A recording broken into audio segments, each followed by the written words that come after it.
पिछले व्लॉग में मैंने आपको दिखाई भारत की राजधानी नई दिल्ली से पुरी की एक लंबी ट्रेन यात्रा, और यह ब्लॉग उसी कड़ी का अगला भाग है। अगर आपने पहला पार्ट नहीं देखा है तो कृपया जरूर देखें।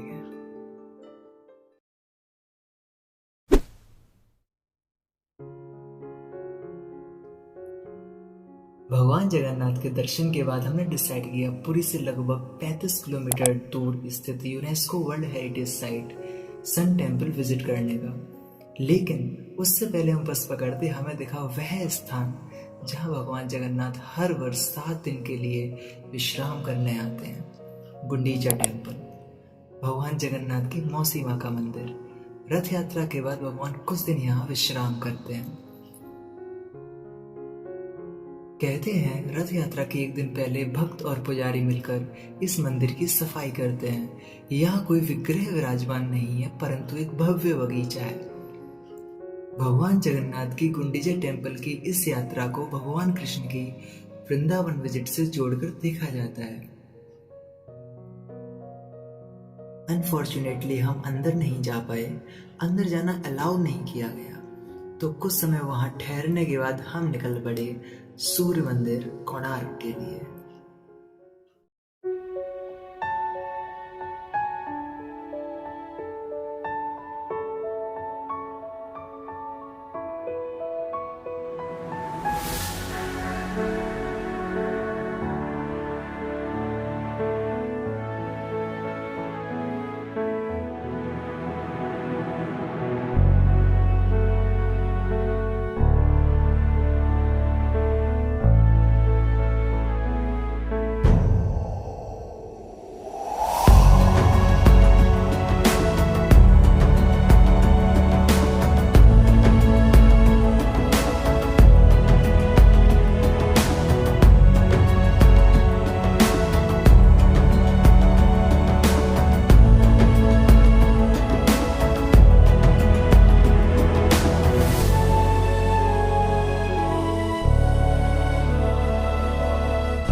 तो भाई बस ने उतार दिया, तो और ये अब एंट्रेंस, हम एंट्रेंस तरफ जा रहे हैं कोणार्क सन टेम्पल की। और थोड़ा समस्या ये होगा कि हम लोग लेट ऑलरेडी बहुत ज़्यादा हो गए हैं, क्योंकि लगभग 3:30 बजने वाले हैं और यहाँ पे बादल बारिश भी चांसेस बढ़ गए हैं। और देखते हैं, पहले ये कोणार्क सन टेम्पल एक्सप्लोर कर लें और उसके बाद आगे देखते हैं क्या करते हैं फिर। तो ये एक प्रॉपर मार्केट सा था, चारों तरफ ये नवग्रह मंदिर लिखा हुआ है। एंट्री कहाँ से देखते हैं। इस तरीके से बाजार सा लगा, प्रॉपर मेला टाइप, और शोपीस, बैग, खाने पीने का आइटम, बाकी सब चीज़ें हैं।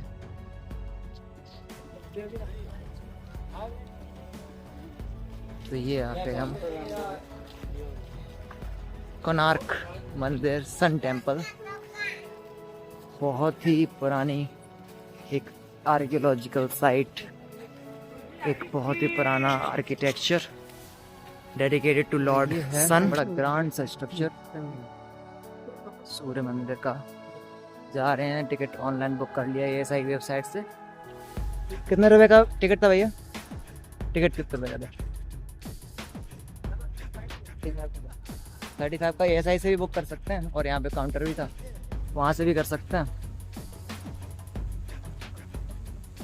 चलते हैं हिस्टोरिक मार्बल को देखने, कुछ फैक्ट्स हैं इसके बारे में बड़े ज़बरदस्त, वो भी बताएंगे।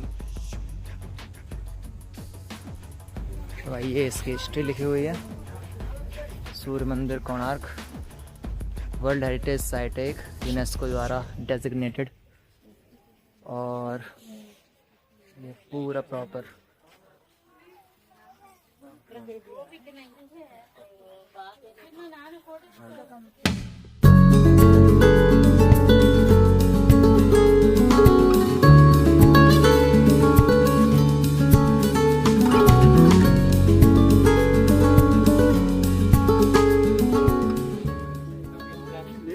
तो ये है इसके चारों तरफ का कैंपस, और शानदार कार्विंग।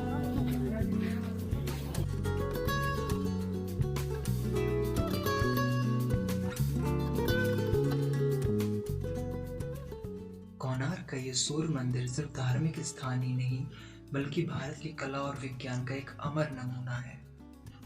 13वीं शताब्दी में ईस्टर्न गंगा डायनेस्टी के राजा नरसिम्हदेव फर्स्ट ने ये मंदिर को सूर्य देवता को समर्पित किया। उन्होंने इसका डिजाइन एक विशाल रथ की तरह बनवाया, जिसमें 7 घोड़े और 24 पहिए भी बनवाए गए थे।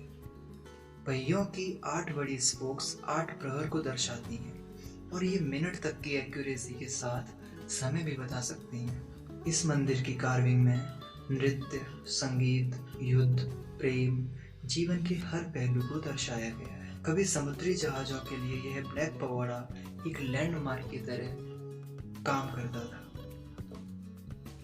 इसे 1984 में यूनेस्को विश्व धरोहर घोषित किया गया। तो ये है शायद ये मंदिर, उसके रुइंस हैं शायद, पूरा तो लग ही नहीं रहा। और वही शानदार कार्विंग। ये पूरा कोणार्क मंदिर एक चैरियट के डिज़ाइन में डिज़ाइंड है और 24 व्हील्स, इसमें 7 हॉर्सेस की डिज़ाइन की गई है। चारों तरफ ये जो व्हील्स दिख रहे हुए हैं वो, और यहीं से इंस्पायर होकर हमारे 10 रुपये नोट करेंसी में ये डाला गया है। बहुत शानदार आर्किटेक्चर, ग्रांड, एकदम मज़ेदार। घूम रहे हैं, थोड़ा सा रश है बस, क्योंकि इसके बाद हमें बीच पर भी जाना है, जिसके लिए टाइम बहुत शॉर्ट है।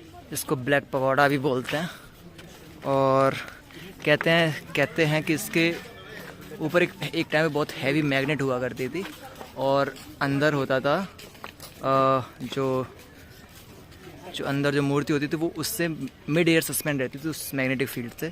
फिर ऐसा मतलब सुनने में आता है, कहानियों में रहता है कि फिर उसको हटवा दिया, क्योंकि जो पास में ही समुद्र में जो जहाज इधर से उधर जाते थे उनका कंपास हिल जाता था उस कारण, उस मैग्नेटिक फोर्स से, तो हटवाया गया। ऊपर बहुत हैवी मैग्नेट हुआ करती थी इसके, हाँ, और अंदर जो मूर्ति थी वो उसी से मतलब सस्पेंड रहती थी, ऐसा कुछ मतलब है, लीजेंड है एक ऐसा, तो पता नहीं क्या सही है, लेकिन उसको फिर हटवा दिया गया बाद में। इसमें बहुत सारी अलग अलग स्कल्पचर्स हैं, कार्विंग्स हैं। नीचे भी हाथी, घोड़े, गधे लग रहे हैं। ये कुत्ता है।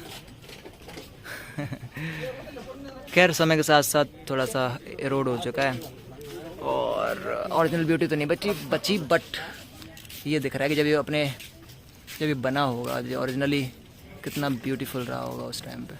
ये वाइट लगा रहे हैं उसके ऊपर, पता नहीं क्या कर रहे हैं, कुछ तो मतलब शायद रिस्टोर कर रहे हैं। नहीं, वाइट नहीं लगा रहे हैं, ये क्या है, तो चल रहा है, रिस्टोरेशन का काम भी चल रहा है। और जो वही टूटे हैं इनसे पार्ट्स, इससे और आसपास के जो और कंस्ट्रक्शंस होंगे तो वो यहाँ पर रखे हुए हैं अलग अलग। इस सामने एक शायद शेर के आकार का कुछ है, ये हाथी के आकार का लग रहा है। ऐसे अलग अलग, वो भी कोई मछली या किसी जानवर के हिसाब का कुछ है।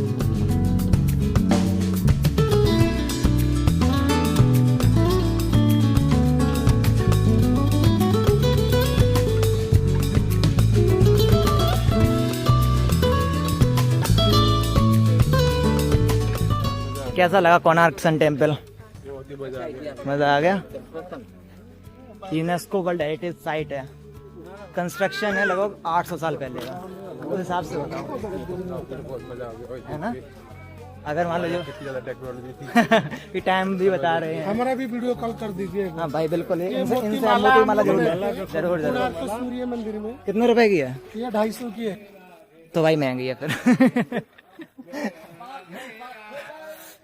चल, तो यही था थोड़ा, क्योंकि थोड़ा वही मैंने बताया रश है ना थोड़ा सा, तो अब हम लोग जा रहे हैं चंद्रभागा बीच, जो ब्लू फ्लैग बीच है यहाँ पे पास में कोणार्क में ही, वहाँ लगभग आधा 1 घंटा बिताएंगे और देन हम लोग पूरे के लिए दोबारा से वापस जाएंगे। तो भाई कोणार्क सन मंदिर के बाद, कोणार्क सन टेम्पल के बाद हम आ गए यहाँ चंद्रभागा बीच, एक ब्लू फ्लैग बीच, और शानदार लहरों के नज़ारे लेने के लिए हम पहुँच गए हैं चंद्रभागा बीच। एक्साइटेड? पहली बार बीच पर लहरों को देखते हुए। अंदर मत जाना। ओ भाई, तो ये है कुछ नज़ारे।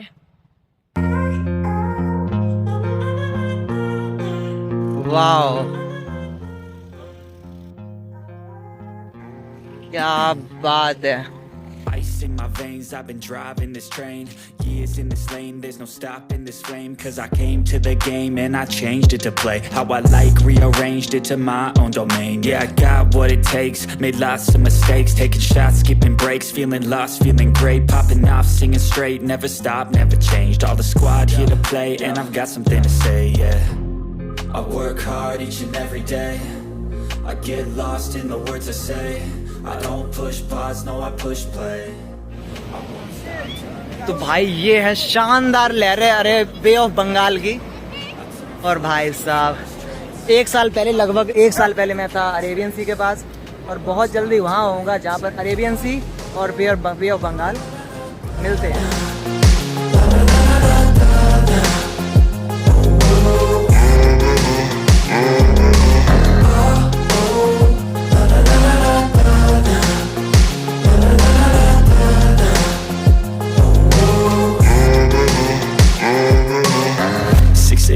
And I'm up again. I got tired eyes, need a cup of blend. That's right, in the AM, that's my only friend. No light, just the sun coming up on the horizon. I lose track of time.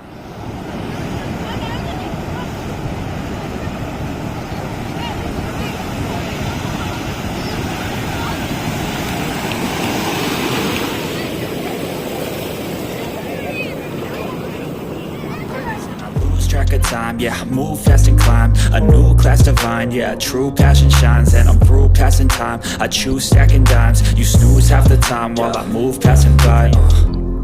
I work hard each and every day, I get lost in the words I say, I don't push pause, no I push play. I won't stop till I make a change, I withdraw on the things I make, I turn flaws into flawless traits, I build tall, never capped in space. तो भाई लौट आए थे वहाँ से बीच से, और अब आ गए ऐसी मेन रोड पे, वही अपनी जगन्नाथपुरी और गुंडीचा टेम्पल रोड तो वही है। अब थोड़ा बहुत खा पी लें, और ये एक इस दिन का एंड है, कल से एक नई शुरुआत। कल पहले सुबह हमारा प्लान है कि हम जाएंगे बीच पे, यहीं पास में गोल्डन बीच पे, और उसके बाद भुवनेश्वर के लिए रवाना होंगे। भुवनेश्वर में जो भी फेमस जगहें हैं उनको हम लोग कवर करेंगे। This is the end. दर्शन हो गए थे पूरे हम लोगों के जगन्नाथ में, बट जितना एक्सपेक्टेशन थी उससे कई ज़्यादा, बहुत ज़्यादा टाइम लग गया। मैंने सोचा था कि लगभग 2-3 घंटे में हो जाएगा पूरा, लेकिन हम लोगों को लगभग हम लोग 7:30 बजे लगे थे लाइन में, और उसके बाद 12, 12:30, 1 तक फ्री हो गए, तो अराउंड 5-6 घंटे लगते हैं। और यही एक्सपेक्टेशन रखना जब भी आप यहाँ पे आओ, क्योंकि यहाँ पे भीड़ का कोई अंदाजा नहीं है कब कितनी बढ़ सकती है। और लाइन इतनी अव्यवस्थित थी, लाइन बढ़ नहीं रही थी, रुक रुक के फेज वाइज चल रही थी, जो कि बहुत ज़्यादा खराब चीज़ थी, क्योंकि उसमें टाइम बहुत ज़्यादा वेस्ट हुआ। खैर जो भी है वो अलग बात है, बट दर्शन हो गए अच्छे से जगन्नाथ प्रभु के। और उसके बाद हम लोगों ने, क्योंकि लेट हो गए थे, तो भी हमारा प्लान में था उसमें थोड़ा चेंज करना पड़ा, और उसके हिसाब से फिर क्योंकि हम लोगों ने सोचा तो मंदिर के दर्शन के बाद लगभग 11 बजे फ्री हो जाएंगे, फिर बीच जाएंगे और ऐसा कुछ, तो हम लोगों ने थोड़ा मॉडिफाई किया। और उसके बाद हम लोग पहुँचे सीधे कोणार्क सन टेम्पल, घुमा अच्छे से। बहुत ही शानदार टेम्पल है, 13th सेंचुरी का बनाया हुआ, कंग डायनेस्टी के किंग नरसिम्हन वन के द्वारा। उसके बाद वहाँ से आए हम लोग घूम फिर के, बहुत ज़्यादा टाइम वहाँ पे आने रश में थे, बहुत ज़्यादा टाइम ऑलरेडी बहुत वेस्ट हो चला था। उसके बाद हम लोग आए वहीं पे, हमने सोचा क्योंकि अगर थोड़ी तक पहुँचेंगे तो अंधेरा हो सकता है बहुत ज़्यादा, तो हमने सोचा कि चलो वहीं पे बीच घूम लेते हैं। वहाँ पे गए, बीच घूमा, बड़ा मज़ा आया। हेमंत भाई बताओ बीच में कैसा लगा? बीच में भाई मजा आ गया भाई, मैं तो पहली बार देखा था। अब मैं कह सकता हूँ कि मैं एक सी पर्सन हूँ। सी पर्सन है, अब डिसाइड हो गया है ना कौन माउंटेन है कौन सी पर्सन है। कैसा लगा सैलिस बीच पे? पहली बार गए थे तो बहुत ही मतलब एक्साइटमेंट फील हो रही थी, तो वहाँ देखा जाके बहुत अच्छा लगा। तो वही था, फिर हमने सोचा था कि अगर जल्दी आ जाएंगे यहाँ पे तो यहाँ पे भी घूम लेंगे, बट ऐसा नहीं हो पाया। और फिर आखिरी में पूरा दिन हुआ जैसे तैसे कंक्लूड, लेकिन जैसे तैसे पहुंचे यहाँ पर बारिश बहुत भयंकर होने लगी, तो बच्चों के प्लान भी इससे पढ़ने पड़े, और हम यहाँ पर रुके हुए हैं। और इस ब्लॉग को यहीं एंड करते हैं। अगर आपको पसंद आया हो प्लीज़ देखिएगा, लाइक करिएगा, शेयर करिएगा। बाय बाय, मिलते हैं नेक्स्ट डे। कल हमारी ट्रिप है, कल से शुरू होगी भुवनेश्वर की। सुबह सुबह कोशिश करेंगे सनराइज देखने का बीच पर, अगर दिख जाता है तो गोल्डन बीच पुरी में, नहीं तो हम लोग पहुँचे भुवनेश्वर, जहाँ पर फेमस जगह है हम लोग घूमेंगे वहाँ की।